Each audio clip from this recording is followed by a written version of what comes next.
Okay, so you know how sometimes you really want to understand something? Like really get into it. Yeah, like a topic that's kind of complex. Exactly. And you want to get to the good stuff fast. Right to the heart of it. Without reading a whole book, you know? Definitely. So that's what we do here. We deep dive into the source material. So you don't have to. Exactly. And today we're deep dive into something very personal. Yeah. You actually shared this YouTube video with us. Oh, right, yeah. It's called Polis USSA Mat Aini USA Kizindagi. Which for those who don't know, it means... Please don't come to the USA. Right. Please don't come to the USA. USA Life. Yeah. And it's from this channel, AZRA Life in USA. And what's so interesting is it's not like some detached expert or something. No. It's someone sharing their real experiences of moving to the U.S. Yeah, a firsthand account, you know? Like boots on the ground. Yeah, exactly. And in the transcript, they talk about all these challenges, these difficulties they've faced, Yeah. but also some surprising positives. Interesting. So what we want to do today is really unpack this for you. Yeah, break it down. Pull out the key insights. The aha moments. Exactly. The things that maybe make you think a little differently. Right. Yeah, so you get a richer understanding of, you know, one person's experience in the USA. Definitely. Okay, well, let's jump in. Yeah. One of the things that really stood out to me was the whole experience of raising children here. It sounds like that was a huge adjustment for this person. Oh, yeah, for sure. One thing that's really interesting is how early formal schooling starts in the U.S. Yeah. Like 4 or 5 years old. Wow. And the speaker, you know, they're worried about the environment, Yeah. the influence it might have on kids that young. And it kind of highlights, you know, maybe a difference in values compared to other cultures. Right. Like in the U.S., there's this focus on early independence, socialization through school. Yeah. Whereas other cultures might emphasize family-based learning more, you know? It's interesting. Yeah, it is. So they actually say that children tend to adopt everything from school. Oh, wow. And if that's not aligned with what they hoped for as parents, it's like this big worry for the future. Makes sense. The speaker talks about how hard it is to instill their own values in this kind of environment. Right. You know, teaching right from wrong, it's a real challenge for them. Yeah, I bet. And for anyone thinking of raising a family in a new place, this is like a wake-up call, you know? These cultural differences are real. They are. And it's not just about school either. Oh, right. The speaker also talks about how early kids start having, you know... Boyfriends, girlfriends. Yeah, all that stuff. Even in elementary school. Wow. And for the speaker, that makes it even harder to guide their children, you know, morally. Right. You think that's like a uniquely American thing? That's a good question. Or is it maybe common in other Western cultures too? Yeah, it makes you think about different paces of social development around the world. Definitely. Yeah. The speaker also mentions being Muslim Right. and how the U.S. is so accepting of interfaith marriages and same-sex marriages. Yeah. Which, you know, creates another layer of challenge for them. Sure. Like trying to create an Islamic environment for their children when the wider society has such different views. It's interesting, right? Yeah, it really is. It's like this clash between personal beliefs. Yeah, often rooted in faith. Exactly. And the reality of living in a diverse society. Absolutely. And the speaker actually says that despite their best efforts as a Muslim mother, they don't feel they're providing a good enough Islamic environment for their kids. Wow, that's heavy. It shows how much they're struggling with this. Yeah, it sounds really personal. Definitely. Okay, well, moving on from raising children. Right. The speaker also describes just how demanding daily life is in the U.S. Yeah. It sounds exhausting. Oh. What really struck you about this part? I think it was just this feeling of a relentless routine, you know? Work school. Runs cooking, cleaning, homework. Yeah. And then you just do it all again the next day. Like a hamster wheel. Yeah, exactly. And even the weekends. You think that would be a break? Right. But no, it's more chores, Oh, God. laundry, grocery shopping, all that stuff. It never ends. Yeah. And the speaker specifically contrasts this with life in Pakistan. Oh, yeah. Where they say it's easier to find help with things like housework. Especially if you're sick. Yeah. I thought that was interesting. Me too. Do you think it points to a more individualistic culture here in the U.S.? Maybe. Yeah. Like less reliance on family or community support? You're kind of on your own?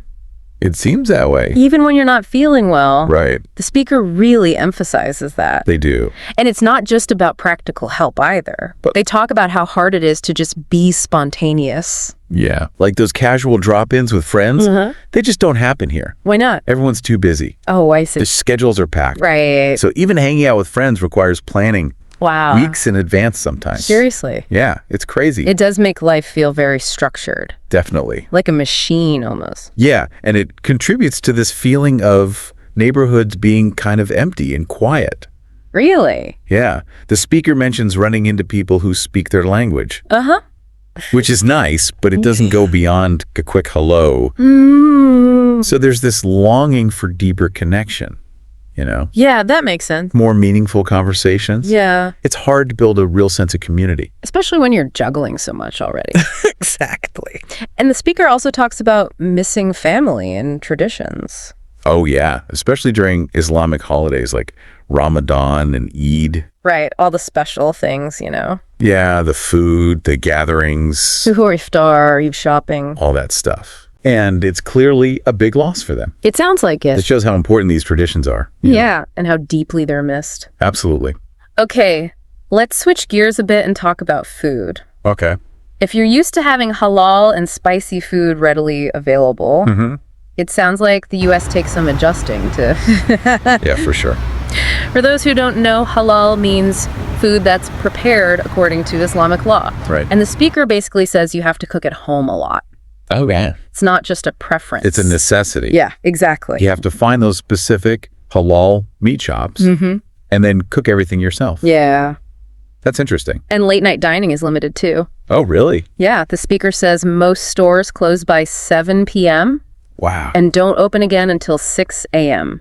That's so different from places where you can find food in the hour. Totally different. So maybe there's more emphasis on home-cooked meals here. Perhaps, yeah. It's a small detail, but it impacts your whole routine, you know, It does, yeah. and your social life too, probably. Right. It's interesting. Now, here's something the speaker brings up that might surprise some people.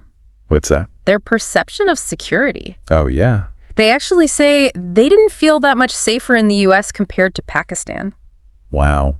Yeah, it really challenges the idea that the U.S. is just inherently safer. It does. They even talk about how the police can be slow to respond. Seriously.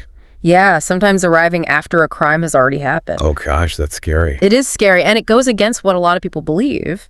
It does. But it's important to hear these perspectives. Definitely. Now, it's not all negative. Right. The speaker does point out some opportunities and positives about living in the U.S., but they emphasize that these come after a lot of hard work and struggle. Yeah, they make it clear it's not easy. Not at all. But there is potential, you know, Yeah. to achieve your goals, Yeah. to improve your life. It's that classic American dream idea. Right, but with a big asterisk. Yeah, exactly. You got to put in the work. Big time. The speaker also mentions the medical system. Right. They say it's good, but you need insurance. Yes. The healthcare system. And they explain how it works, Yeah. how you get insurance through your job or through government programs like Medicaid or Medicare, Right. and the costs depend on your income. Yeah, it's complicated. It is. And then there's the cost of rent, too. Oh, yeah. Rent is expensive. So it seems like access to healthcare is definitely possible. But But you need to be financially stable. absolutely. Insurance is a huge expense for a lot of people. It is. And then housing costs on top of that. Yeah, it all adds up.